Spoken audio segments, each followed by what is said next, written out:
the next nakshatra is called Dhanishta, which exists from 2620 of Capricorn till 639 of Aquarius, equidistant between Capricorn and Aquarius.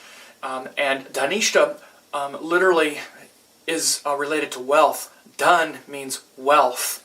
And so it's about wealth, not just monetary wealth, but values, our value systems, and creating ourself, not just in a worldly sense, but in an otherworldly sense. And one thing to understand about this section of the zodiac, it's equidistant between Capricorn and Aquarius, and it's ruled by the god, or I should say the gods called the 8 Vasus, who are the creative forces of life, like sun, moon, wind, stars, and it's the creative alchemy of existence. This is what Dhanishta is about. Now, when you look at the zodiac as a sacred mandala of the chakras, and you have the sun and moon, which rule Leo and Cancer up here, and then Mercury ruled chakra, Gemini and Virgo, and then Venus ruled chakra of Taurus and Libra on down, the Muladhara chakra is the 2 Saturn ruled signs.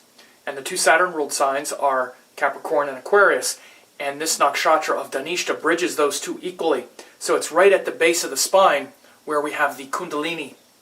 And so when you look at this in its sacred metaphysical state, Dhanishta is the nakshatra where the Pingala Nadi runs. I'm sorry, where the Sushumna Nadi runs. The Ida and the Pingala Nadi are the right and left nostril, the right and left breath, the solar and the lunar breath. The sun and the moon, they join and they coil down to the base of the spine, and then the central nadi is called the Sushumna Nadi, and when we harmonize right and left, then the energy enters the Sushumna Nadi at the base of the spine, and this is related to Dhanishta, the higher creativity, and the symbol is the drum of creation. The mridangam, Lord Shiva's drum that he's playing, is related to Dhanishta. Now this zodiac, this inner zodiac related to the chakras was first elucidated by Sri Yukteswar.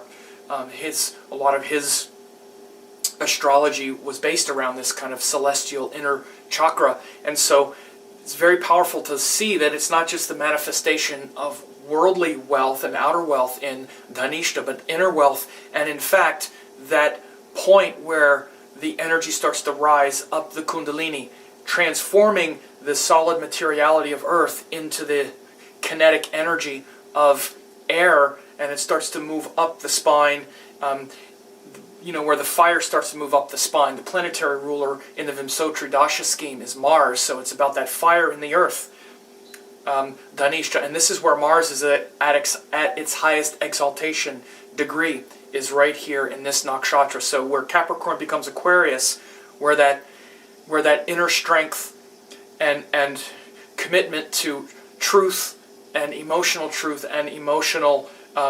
perseverance and solitude becomes an outer expression in Aquarius, where Saturn expresses externally in the form of service and in the form of higher consciousness and thinking.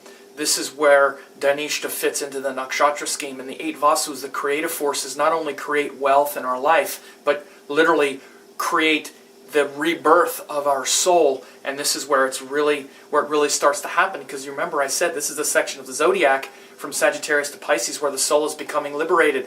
First we plant the seed, then we nurture the seed, it creates a result, then we need to adjust and harmonize that with others and with existence itself. Then we start to create in higher dimensions in Dhanishta.